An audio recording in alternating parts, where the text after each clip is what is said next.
అమరావతి మహిళలపై అనుచిత వ్యాఖ్యలు మహిళా లోకాన్ని కించపరచడమేనని బీజేపీ ఎంపీ లక్ష్మణ్ మండిపడ్డారు. సాక్షి డిబేట్లో జర్నలిస్టులు కృష్ణంరాజు, కొమ్మినేని శ్రీనివాసరావు వ్యవహార శైలిని తీవ్రంగా ఖండించారు. మహిళలపై అసభ్యకర వ్యాఖ్యలపై సాక్షి యాజమాన్యం బేషరతుగా క్షమాపణ చెప్పాలని డిమాండ్ చేశారు.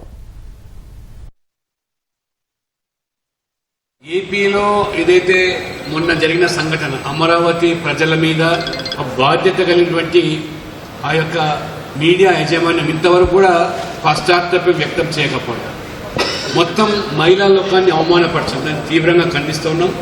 కాబట్టి మహిళలు ఏదైతే ఆ విధంగా చేస్తున్నటువంటి ఆ సమ్మెలు ధర్నాలు ఉన్నాయో యాజమాన్యం దిగి వచ్చి బేచజాలపోకుండా క్షమాపణ చెప్పాలి.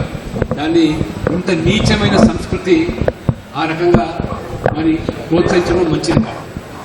జర్నలిస్టుగా చెప్పుకునే వ్యక్తి కానీ మొత్తం సమాజాన్ని, అమరావతిని, మహిళా లోకాన్ని దాన్ని ఇంకొక పెద్ద మనిషి దాన్ని ఒత్తాసపడుతుంటాడు. దాన్ని ఏ రకంగా ఆ మహిళలు చేసిన దాన్ని వక్రీకరిస్తాడు. లేదా యాజమాన్యం కానీ ప్రేక్షక పాత్ర వహించడం దాన్ని మొత్తం సభ్య సమాజం పూర్తిగా తీవ్రంగా ఖండిస్తాం. యాజమాన్యం స్పందించింది సార్, మాకు దానికి క్షమాపణ చెప్పాలి.